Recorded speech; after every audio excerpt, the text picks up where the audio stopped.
म्हणतो. Praise the Lord. येशू विजयी झाला. तो तिसऱ्या दिवशी मरणातून पुन्हा उठला.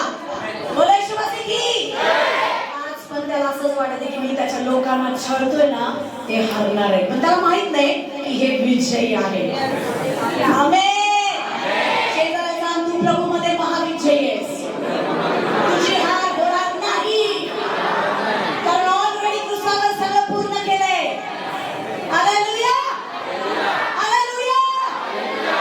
मन मंदिर में यीशु आया, दिल मेरा come on praise the Lord. मेरे मन में यीशु आया, मेरा दिल आहे का तुम्ही आनंदी? येस, मी आनंदी आहे कारण प्रभू माझ्यासाठी प्राण दिलाय. हालेलुया.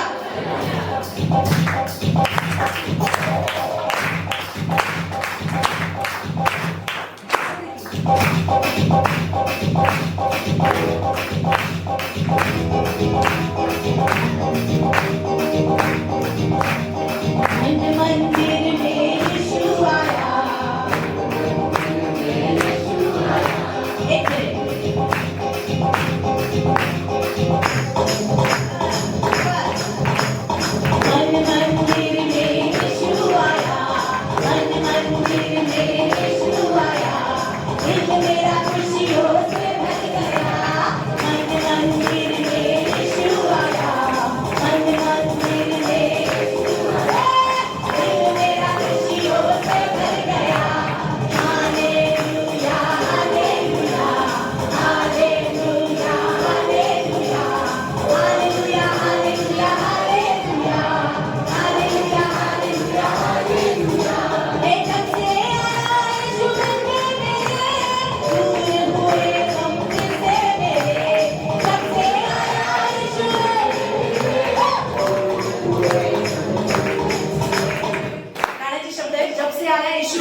शैतान का डर दिल से गया, दिल मेरा खुशियों से.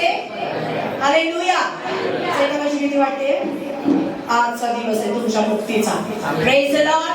कारण क्रूसावर त्याचं डोकं ठेचून हे दाखवले की तुला आता त्याला घाबरायचं गरज नाहीये. हालेलुया. पर देखा जब से आया यीशु मन में मेरे दूर हुए गम दिल से मेरे. शैतान का डर दिल से गया, दिल मेरा खुशियों से भर गया. Come on.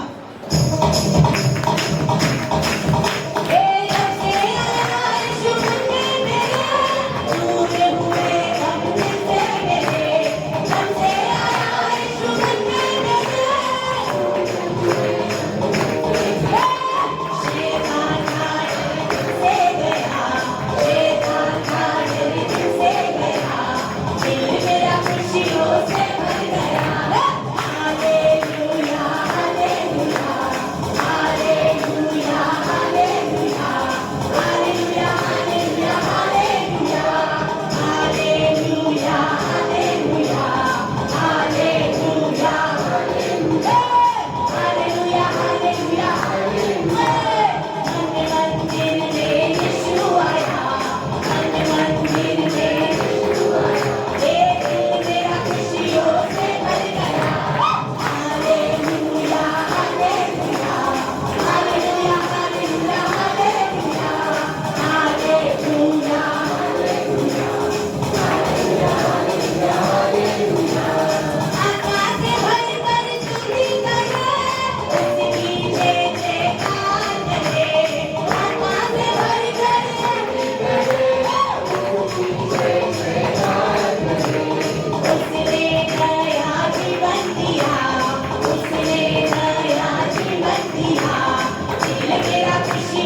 एक लास्ट गाऊया आपण, परत एकदा म्हणणार आहे, जरा फास्ट गाऊया. चला. धन्यवाद यीशु का करते रहे, आशीषों से भरते रहे. धन्यवाद यीशु का, ये मंदिर यीशु से भर गया, मंदिर यीशु से भर गया, दिल मेरा खुशियों से भर गया. हालेलुया हालेलुया हालेलुया हालेलुया हालेलुया हालेलुया हालेलुया हालेलुया. मंदिर में यीशु आया, मंदिर में यीशु आया, दिल मेरा खुशियों से भर गया, दिल मेरा खुशियों से भर गया. हालेलुया हालेलुया हालेलुया हालेलुया. जब से आया यीशु ढंगे मेरे, दूर हुए धरती से मेरे. जब से आया यीशु दूर हुए गम से. शैतान का डर तुझसे गया, शैतान का डर तुझसे गया, दिल मेरा खुशियों से भर गया. हालेलुया हालेलुया हालेलुया हालेलुया हालेलुया हालेलुया हालेलुया हालेलुया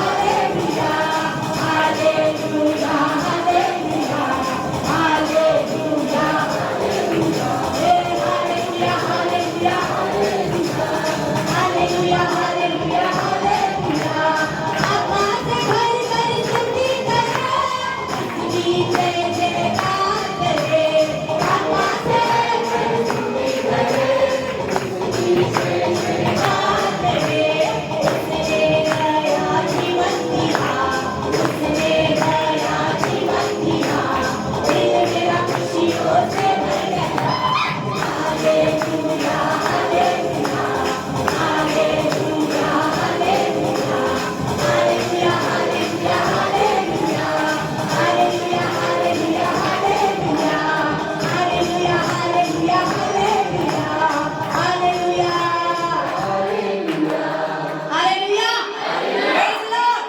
उसने नया जीवन दिया. करूया. देव बाप्पा, मी येशू ख्रिस्त येशूच्या नावात पुन्हा एक वार तुझा आभार मानतो आणि पित्या तू आम्हाशी प्रभुदेवा तुझ्या वचनातून वेगवेगळ्या तुझ्या लेकरांच्या द्वारे बोललेला आहेस त्याबद्दल धन्यवाद देतो. निश्चितच प्रभुदेवा त्यांच्या जवळ तू तुझी वचनं दिलीस आणि प्रभुदेवा ती आम्हाला तू ऐकवलीस, कारण पित्या आम्ही ऐकावं अशी तुझी इच्छा होती पित्या, आणि ते आम्ही ऐकत असताना आमचं मन उल्हासित होतं, आनंदित होतो प्रभुदेवा आम्ही की प्रभुदेवा तू त्यांना तुझी वचनं शिकवलेली आहेस. पवित्र आत्म्याद्वारे वेगवेगळ्या प्रकारच्या गोष्टी त्यांना तू सांगितल्या, त्यांचं प्रगटीकरण, त्यांना वचनाचं प्रगटीकरण त्यांना तू दिलंस. आम्ही धन्यवाद देतो. पुन्हा एक बार पित्या आम्ही प्रार्थना करतो, विनंती करतो, जे वचन आज आम्ही या ठिकाणी वाचत आहोत प्रभुदेवा, आणि त्याविषयी शिकत असताना पुन्हा एक बार आमची अंतःकरण तुझ्या हातात घे. पवित्र आत्म्याद्वारे आमच्या जीवनात प्रभुदेवा त्या वचनाचा प्रकाश पडू दे, जेणेकरून प्रभुदेवा तुझा सेवक, तुझे आम्ही सगळी लेकरं पित्या अधिक परिपूर्ण आणि अधिक प्रभुदेवा तुला आवडणारी अशी लेकरं बनावीत असं होऊ दे पित्या, जेणेकरून प्रभुदेवा आमचं जीवन हे ह्या शेवटच्या काळासाठी अधिक तत्पर तयार व्हावं आणि ख्रिस्ताच्या आगमनाची आम्ही आतुरतेने वाट पाहावी, यासाठी प्रभू तू आम्हाला मदत कर. आम्हा प्रत्येकाचा ताबा तुझ्या पवित्र हातात देतो, येशूच्या नावात आमेन आमेन. आपण बसूया सगळे. मी जास्त वेळ घेणार नाही तुमचा, खूप कमी वेळामध्ये मी सांगणार नाही. तर तुम्ही असं म्हणाल की 1 तास आता पाच वगैरे सोडत नाही बरं का, 4 वाजत, तर 4 काय मी वाजणार नाही, खूप कमी वेळ. माझ्याकडे स्टॉपवॉच लावलेलं आहे मी, त्याच्यामुळं मी खूप कमी वेळामध्ये बंद करणार आहे, कारण मला वेळेचं भान नाही राहत. मी सुरू केल्यानंतर तर बाळगीनबाई नेहमी म्हणतात मला की 1 तास मात्र अजिबातच, 1 तास तुमचं या आहे पूर्णपणे तुम्ही घेतल्याशिवाय काही शांत बसत नाही. हालेलुया. तर निश्चितच मी कमी वेळामध्ये संपवेन. योहानाचा शुभवर्तमान याचा 19वा अध्याय आणि 30 वचन.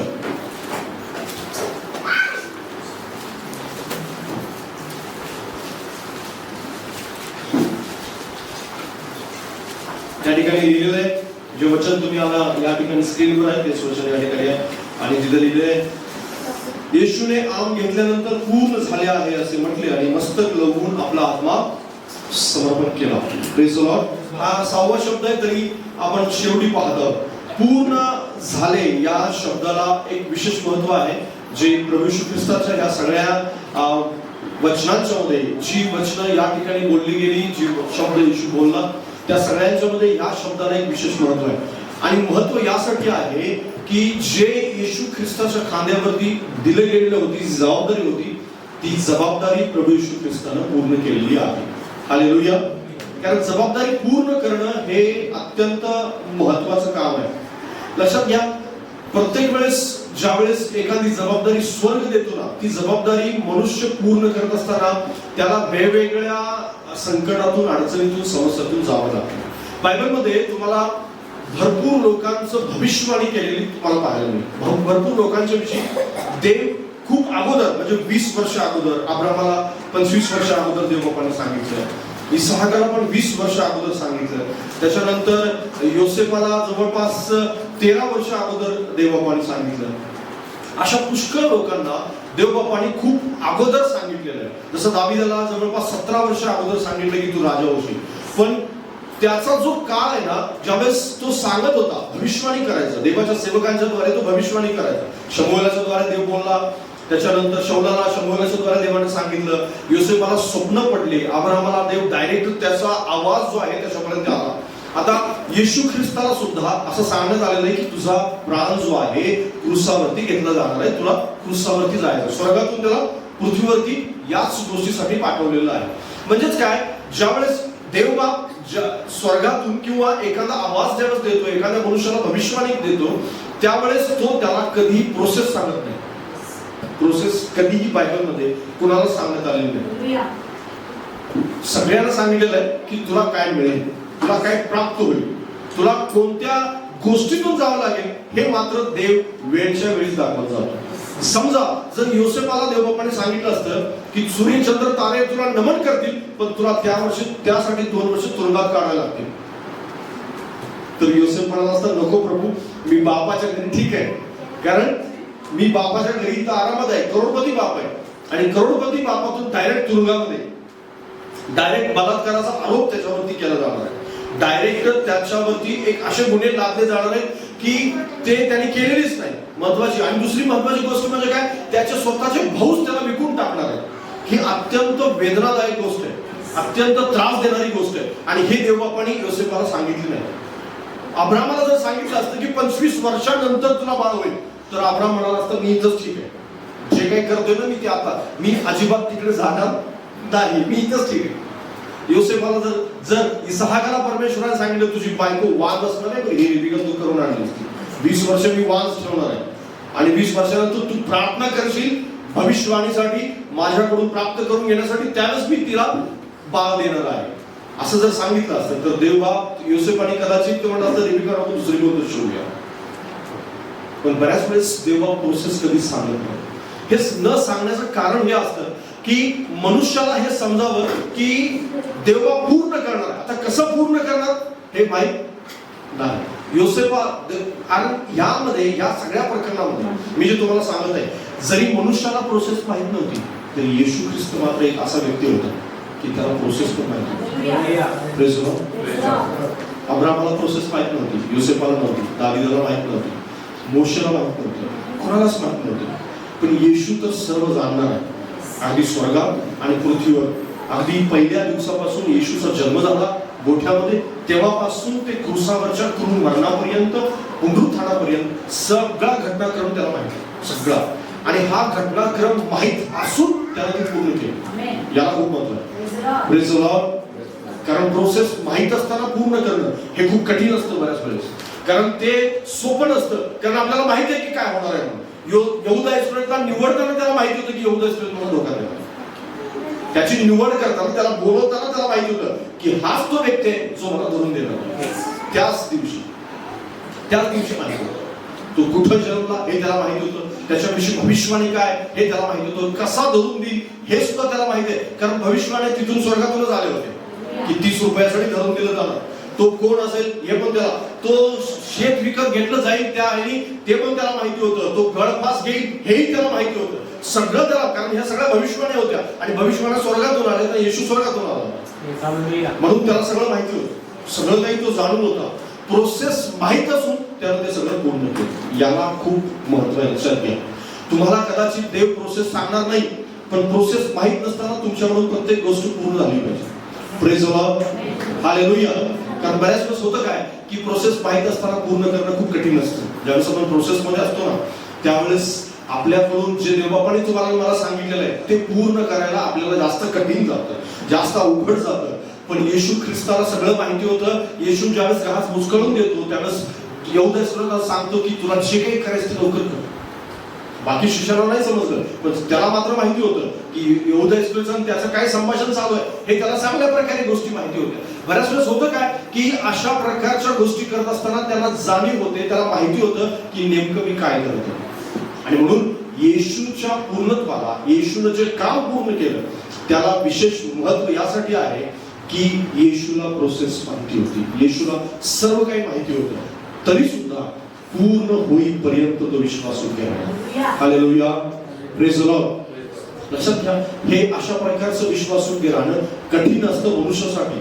मनुष्य म्हणून आपण बऱ्याच वेळेस ते कठीण असू शकतं. एक वचन वाचा माझ्या बरोबर, पहिली क्रंती स्तोत्र 15 अध्याय 55.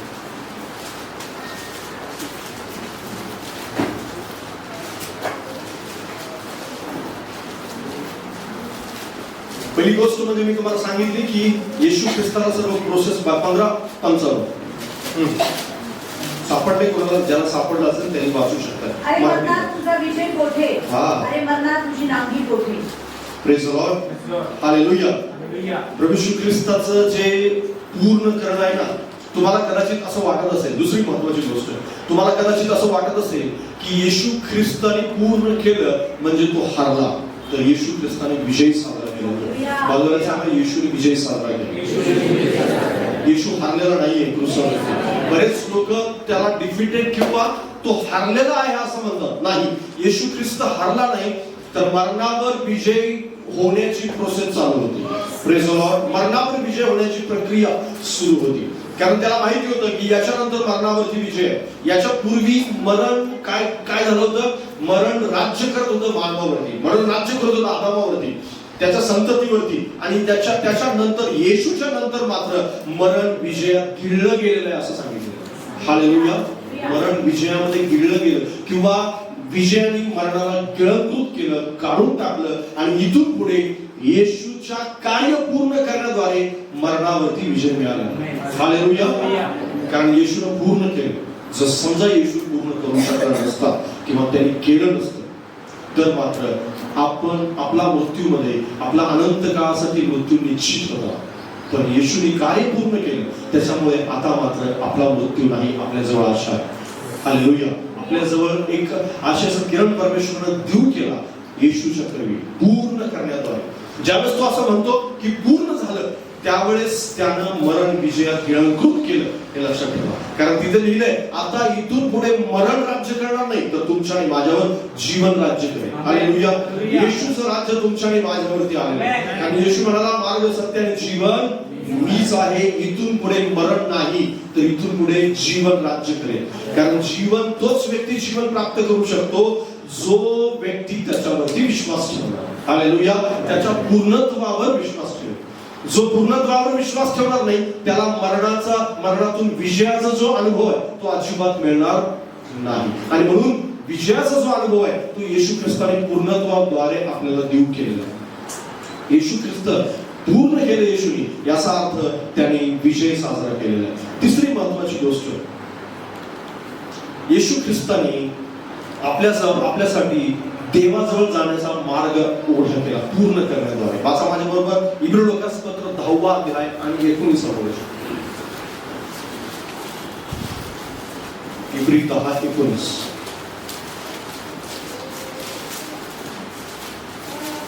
म्हणून बंधुजनो, त्याने पडद्यातून म्हणजे स्वदेहातून जो नवीन व जीवनयुक्त मार्ग आपल्यासाठी स्थापित केला, त्या मार्गाने परम पवित्र स्थानात येशूच्या रक्ताद्वारे प्रवेश करण्याचे आपल्याला धैर्य आले आहे. Praise the Lord. हालेलुया. बाजूला सांगा, तुझ्यासाठी आता मार्ग ओपन झालेला आहे. कोणता मार्ग? परम पवित्र स्थानामध्ये जाण्याचा मार्ग. डायरेक्ट परम पवित्र स्थान. कारण आपण दुसऱ्या आतापर्यंत आपण अंगणामध्ये होतो, पण इथून पुढे मात्र आपण परम पवित्र स्थानात जाऊ शकतो. हालेलुया. पण येशूने कार्य पूर्ण करण्याद्वारे तुमची आणि माझी वाट मोकळी केली की आता तू देवापर्यंत जाऊ शकतोस. आता तू पूर्णपणे परमेश्वराच्या चरणाजवळ जाऊन बसू शकतोस. लक्षात ठेवा, करूबाहून परमेश्वराजवळ जाणं खूप धाडसाचं कार्य आहे. आणि याजक सुद्धा घाबरायचे, भीती वाटायची त्यांना देवाजवळ जाण्यासाठी, कारण त्यांना माहिती होतं की एखादं पाप माझा मृत्यू आणू शकतं. आणि तरी सुद्धा आज आपल्याला प्रभू येशू ख्रिस्ताच्या रक्ताद्वारे, त्याच्या बलिदानाद्वारे, त्याचं कार्य पूर्ण करण्याद्वारे तुम्हाला मला धाडस मिळालं. कशाचं धाडस? त्याच्या जवळ जाण्याचं धाडस. धाडसाने तुम्ही जाऊ शकता, धाडसाने तुम्ही क्षमा मागू शकता, धाडसाने तुम्ही प्रार्थना करू शकता, धाडसाने त्याच्या सोबत वेगवेगळ्या प्रकारचं कम्युनिकेशन करू शकता. जर समजा येशू ख्रिस्ताने पूर्ण केलं नसतं तर आपण करू शकलो नसतो. हे सगळं काही आपल्याला याजकावर डिपेंड राहावं लागलं. आज मंडळामधून पास्टर लोकांना शिकवतात, विश्वासदारांना शिकवतात आणि सांगतात की तुम्ही प्रार्थना केली पाहिजे, तुम्ही हे केलं पाहिजे, ते केलं पाहिजे. हे सगळं करण्याचं कारण काय माहिती आहे? कारण त्यांनी जास्त जास्त याजकावरती अवलंबून राहतात, स्वतः देवाशी नातं घट्ट जोडा. आणि हे देवाशी नातं घट्ट जोडण्यासाठीच तर येशू ख्रिस्ताने प्राण दिले. हालेलुया. आता मध्यस्थाची गरज नाहीये, आता डायरेक्ट तुम्ही देवाजवळ जाऊ शकता. हालेलुया. कारण मध्यस्थ जो कोणी होता, तो मध्यस्थाचा जो पडदा होता, तो पडदा आता काढून टाकलेला आहे. केवळ आणि केवळ आता प्रभू येशू ख्रिस्त मध्यस्थ आहे, दुसरा कोणीही मध्यस्थ नाही. हालेलुया. दुसऱ्या कोणाची मध्यस्थाची, दुसऱ्या कोणाजवळ ही पाप कबूल करण्याची तुम्हाला गरज नाही. डायरेक्ट तुम्ही देवाजवळ जाऊ शकताय, कारण येशूने कार्य पूर्ण करण्याद्वारे तुमचा आणि माझा मार्ग मोकळा केला, ओपन केला. आपण जाऊ शकतो डायरेक्ट करूबाहून परमेश्वर. हालेलुया.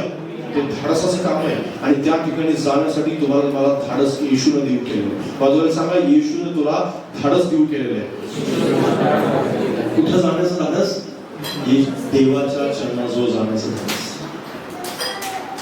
जर तुम्हाला मला धाडस मिळालेलं आहे तर तुमच्या आणि माझ्याजवळ एक जबाबदारी सुद्धा येते. बरं, कारण ज्यावेळेस देव धाडस देतो, देव ज्यावेळेस ती प्रोसेस मधून येशूने दाखवून दिलं की मी पूर्ण केलं, तशा प्रकारे जसं प्रभू येशू ख्रिस्ताने मरण जे आहे ते विजयात गिळंकृत केलं, तशा प्रकारे तुमच्या आणि माझ्यावर एक जबाबदारी येते. सगळ्यात शेवटी ती जबाबदारी येते. ती कोणती जबाबदारी? उपदेशकाचं पुस्तक 7वा अध्याय 8वं वचन.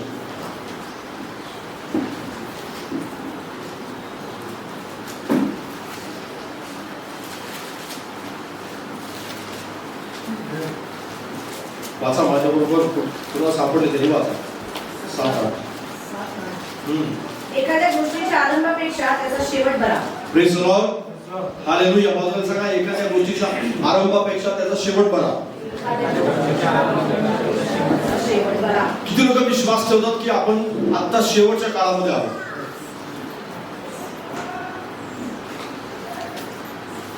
तरी सुद्धा तुम्ही मला काम दिसले नाही संध्याकाळच्या प्रार्थनेत. एवढे जर विश्वास ठेवत तुम्ही जर विश्वास ठेवत असते तर तुम्ही इथं असते संध्याकाळी का? Praise the Lord. तुम्ही जर विश्वास ठेवत असते तर तुम्ही माझ्या मागे लागले असते, पास्टर रात्रभर प्रार्थना करूया. तुम्ही जर विश्वास ठेवत असते या गोष्टीवर तर तुम्ही म्हणाले असते, पास्टर आपण दिवसभर फास्टिंग प्रे करूया, आज मी कामावर सुट्टी घेणार आहे. तुम्ही जर विश्वास ठेवत असते तर तुम्ही सगळे येण्याच्या अगोदर चर्चमध्ये येऊन बसले असते. तुम्ही विश्वास ठेवत असते तर तुम्ही कधीच लेट आले नसते. तुम्ही विश्वास ठेवत असते तर तुम्ही कधीच चर्चला दांडी मारली नसते. मी तुम्हाला सांगतोय की जर शेवटच्या काळात आहोत हे जर तुमचा विश्वास असेल, हा जर विश्वास असेल, तर तुम्ही एकही आत्मिक गोष्ट मिस करणार, एकही नाही. कारण तुम्हाला माहिती आहे प्रभू येशू ख्रिस्ताने ज्यावेळेस तुम्ही वाचा माझ्याबरोबर, हे शेवटचा भाग लक्षात ठेवा, कारण हा भाग तुमच्या आणि माझ्यासाठी खूप महत्वाचा आहे. मत्तेचे सुवर्तमान 24वा अध्याय. हा भाग रोज वाचा. मी तुम्हाला आता सांगतोय 6व्या वचनापासून पुढे, 24:6 पासून पुढे. तुम्ही लढायाविषयी ऐकाल व लढायांच्या अवया ऐकाल. घाबरून जाऊ नये म्हणून सांभाळा, कारण असे होणे आवश्यक आहे, परंतु तेवढ्यात शेवट होत नाही. कारण राष्ट्रावर राष्ट्र, राज्यावर राज्य होते, जागोजागी दुष्काळ व भूमिकंप होतील. पण या सर्व गोष्टी वेदनांचा प्रारंभ होतो. तेव्हा तुमचे हाल करण्याकरता ते तुम्हाला धरून देतील, तुम्हाला जीवे मारतील आणि माझ्या नावामुळे सर्व राष्ट्रे तुमचा द्वेष करतील. त्यावेळी पुष्कळ जण अडकतील, एकमेकांस धरून देतील व एकमेकांचा द्वेष करतील. पुष्कळ खोटे संदेश उठतील व अनेकांस फसवतील आणि अनिती वाढल्यामुळे पुष्कळांची प्रीती थंडावे, परंतु जो शेवटपर्यंत टिकून राहील तोच तरेल. Praise the Lord. हालेलुया. रोज तुम्हाला हे असाइनमेंट आहे की रोज हे वचन वाचलं पाहिजे. स्तोत्र संहिता तुम्हाला वाचायला रोज आवडत असेल, आवडतं ना?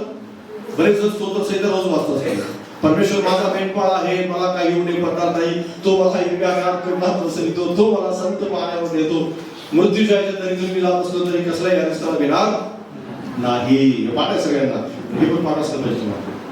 कारण तुम्हाला माहिती आहे हे वचन, जे वचन स्तोत्र संहितेमधलं 23 नाही तर ह्या वचनामुळे तुम्ही जागृत राहा.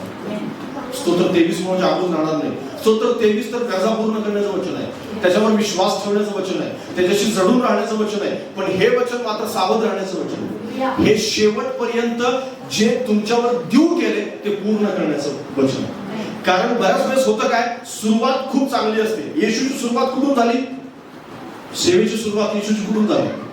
परीक्षेमधून झाली. येशू बाप्तिस्मा घेऊन आला, रानामध्ये गेला, 40 दिवस त्यांनी उपवास केला, त्याच्यानंतर त्याची परीक्षा झाली, परीक्षेत तो पास झाला, सेवेची सुरुवात झाली. तिथून सैतानाला माहित झालं की आता इथून पुढे माझं युद्ध काही मला सोपं नाहीये, ते अवघड आहे. आणि तो सारखा संधी शोधत होता. त्याला राजा करण्यासाठी शिष्यांच्या द्वारे, लोकांच्या करवी, पिलाताच्या करवी, शास्त्री पुरुषांच्या करवी, बऱ्याच लोकांच्या करवी त्याने प्रयत्न केले. शेवटी गेत्सेमनी बागेत प्रयत्न केले, शिष्यांच्या करवी प्रयत्न केले, सगळं झालं. क्रूसावर असताना सुद्धा प्रयत्न केले, पण त्याला माहित होतं की आता मला काही विजय मिळणार नाही, हा क्रूसावरती मरणार. आणि येशू शेवटी म्हणतो की मी पूर्ण केलं. हालेलुया. पूर्ण झालं. तुम्ही म्हणाल का असं? तुमची सुरुवात बाप्तिस्मा घेण्याच्या दिवसापासून झाली. तुम्ही सुरुवात केली होती चर्चमध्ये बसल्यानंतर कोणाच्या तरी एखादा हात घेऊन प्रार्थना केली, तुमची सुरुवात होती. तो सुरुवातीचा पहिला दिवस होता. आता मधला काळ आलेला आहे आणि शेवटच्या काळामध्ये आपण आहोत. आता एक दिवस असा येईल की ज्या दिवशी येशू येईल आणि तुम्हाला मला मंडळीला घेऊन जाण्यासाठी त्या दिवशी येईल. त्या दिवशी पर्यंत तुम्ही विश्वासयोग्य राहणार का? कारण कोणत्याही गोष्टीच्या आरंभापेक्षा त्याचा शेवट बरा असं बायबल सांगतो. तुम्ही सुरुवात कशी करता हे महत्वाचं नाही, पण पूर्ण करता की नाही हे जास्त महत्वाचं. हालेलुया. येशूने सुरुवात केली परीक्षेतून पास होण्याच्या द्वारे आणि शेवटी बायबल असं सांगते येशूने पूर्ण पण केलं. हालेलुया. तुम्ही सुरुवात केली बाप्तिस्मा घेतल्या दिवसापासून, मधल्या काळात कदाचित संकटे येतील, अडचणी येतील, दुःख येईल, वेदना होतील, प्रोसेस मधून तुम्ही जाल. जशा प्रकारे येशू गेला प्रोसेस मधून, योसेफ गेला. जसं मी तुम्हाला उदाहरण सांगितली, त्यांना पण डेस्टिनेशन सांगितलं होतं पण प्रोसेस नव्हती सांगितली. तुम्हाला पण डेस्टिनेशन सांगितली की तुम्ही स्वर्गात जाल, तुम्हाला सुख लोकात तुम्ही जाल, परमेश्वराच्या त्या सामर्थ्यानं तुम्ही विजय होणार, हे सगळं तुम्हाला सांगण्यात आलेलं आहे. शेवट तुम्हाला माहिती आहे, पण प्रोसेस मधून जाताना तुम्हाला कठीण वाटेल, दुःख होईल, वेदना होतील, तुम्हाला वाटेल की आता हे सोपं नाहीये, सहन नाही होत, पण तुम्हाला टिकून राहायचं पाहिजे. हालेलुया. विसरायचं नाही. कारण बायबल तिथे सांगतंय की पुष्कळ लोक बघतील, कोणी खोट्या संदेशांच्या मागे जाईल, कोणाची प्रीती थंडावेल, कोण मध्येच सोडून जाईल, कोण मध्येच येशूला नाव ठेवेल, कोण मध्येच येशू ख्रिस्ताच्या वचनातून बाहेर जाईल, कोण मध्येच बायबल वाचायचं बंद करेल, कोणी मध्येच प्रार्थना बंद करेल, कुणाला पास्टर वाईट वाटेल, कुणाला काय वाटेल, कुणाला वाटेल की चर्चला जायलाच नको, सगळं. कारण बऱ्याच गोष्टी मधल्या काळामध्ये होतील, पण तुम्ही पूर्ण केलं पाहिजे. कारण बायबल सांगतो जो शेवटपर्यंत टिकेल तोच तर. मध्ये जो गेला तो तरणार नाही, जो सोडून जाईल तो तरला जाणार नाही. कारण त्याच्याकडून एक वेगळ्या प्रकारचा न्याय त्याचा केला जाईल. कारण तुम्हाला माहिती आहे बायबलमध्ये बऱ्याच ठिकाणी असं सांगण्यात आलेलं आहे की मार्ग समजणं हे न समजण्यापेक्षा जास्त भयंकर आहे. म्हणजे तुम्ही असं म्हणाल की मी येऊन चुकलो काय? कारण जर बायबल तुम्हाला समजलंय तर ते न समजलं, कारण त्यांना बायबल मधून त्यांचा न्याय केला जाणार नाही, सतसत विवेक बुद्धीनुसार केला जाईल. पण आपला न्याय मात्र बायबलच्या वचनानुसार केला जाईल. तुम्हाला बायबल मधूनच प्रश्न विचारले जातील की तू असं का वागला नाही, कारण तू तर ते वाचलं होतं, तुला तर ते शिकवण्यात आलेलं होतं आणि तू पूर्ण का केलं नाहीस. कारण सुरुवात करणं महत्वाचं नाही, मधल्या काळामध्ये नुसतं प्रार्थना करणं महत्वाचं नाही, तर पूर्ण करणं महत्वाचं आहे. हालेलुया. शेवटपर्यंत टिकून राहणं महत्वाचं आहे. त्या दिवशी तुम्ही जोडलेले असाल का ज्या दिवशी रॅप्चर होईल? रॅप्चरच्या अत्यंत जवळ आहोत आपण. कारण ही भविष्यवाणी आहे की राष्ट्र राष्ट्रावर उठेल, राज्य राज्यावर उठेल, जागोजागी भूमिकंप होतील, धरून दिलं जाईल, पुष्कळांची प्रीती थंडावेल. आणि आता ती सगळी लक्षणं आहेत. तुम्हाला माहिती आहे, मी काल शिकवलं की विश्वासणारे च्या मध्ये देवाच्या आगमनाविषयीच अजून सतर्कता आलेली नाही. अजून सतर्क आहे, कारण ही वचनं अविश्वासणाऱ्याला सांगण्यात आलेली नाही, ही विश्वासणाऱ्याला सांगण्यात आले. हे विश्वासणाऱ्यांसाठी सांगितले, अविश्वासणाऱ्यांसाठी नाही सांगितलेलं. हे सगळं भविष्यवाणी कुणासाठी आहे? अविश्वासणाऱ्यांसाठी नाही, विश्वासणाऱ्यांसाठी. आणि हे विश्वासणाऱ्यांना जागृत करण्यासाठी, बाहेरच्या लोकांना जागृत करण्यासाठी हे नाही, लक्षात घ्या. आणि म्हणून येशूने पूर्ण केलं. तुमचं काय? तुम्ही पूर्ण करणार आहात का? मी म्हणत नाही की तुम्हाला प्रोसेस मधून जाताना खूप सोपं असेल, नाही, कुणासाठी सोपं नव्हतं. एक उदाहरण मला तुम्हाला सांगू द्या की कसं सोपं बनेल. कारण सोपं बनण्यासाठी आपल्याला प्रयत्न करावा लागतो. एक माशी होती की जिला वाळवंट पार करायचं होतं. एक छोटीशी माशी. आता माशी वाळवंटातून जाणार म्हटल्यानंतर, मी उदाहरण सांगत आहे, गोष्ट सांगत आहे, गोष्टी वेगवेगळ्या प्रकारची गोष्ट आहे की माशी आहे, तिला वाळवंट पार करायचं. आणि वाळवंट पार करण्यासाठी काय करावं लागत आहे? तिला खूप गरमीतून जावं. वाळवंटामध्ये खूप वेगळ्या 50 डिग्रीपेक्षा जास्त तापमान आहे. तिला ही भीती आहे की मी जळून जाईन, भाजलं जाईन, आणि त्याच्यानंतर मला वाळवंटात समजा जर मी वाळूमध्ये पडले तर मला नुकसान होऊ शकतं आणि मी काही पलीकडे जाऊ शकत नाही. आणि ती विचार करत आहे. आणि होतं त्या ठिकाणावर उंट निघालेलं असतं. आता ती काय करते माहिती आहे? त्या उंटावरती बसते आणि उंटाची जी डोक्यावरती थोडीशी केस असतात त्या केसामध्ये लपून राहतात. आणि एका तासानंतर उंट जे आहे ते वाळवंटातून पलीकडे गेलेलं असतं. ज्यावेळेस आपल्याला पार करायचं आहे त्या संकटातून, प्रोसेसमधून ज्यावेळेस आपण जातो, त्यावेळेस केवळ एकच गोष्ट लक्षात ठेवा की देवबाप तुमच्या सोबत आहे, देवबाप तुमच्या शेजारीच आहे. त्याला फक्त चिटकून राहायचंय, त्याला फक्त बिलगून राहायचंय, त्याला फक्त धरून राहायचंय, त्याच्याशी जडून राहायचंय. तुम्ही पार जा, प्रोसेस मधून पार जाणार. वाळवंट किती मोठा असू द्या, मग किती प्रोसेस मोठे असू द्या.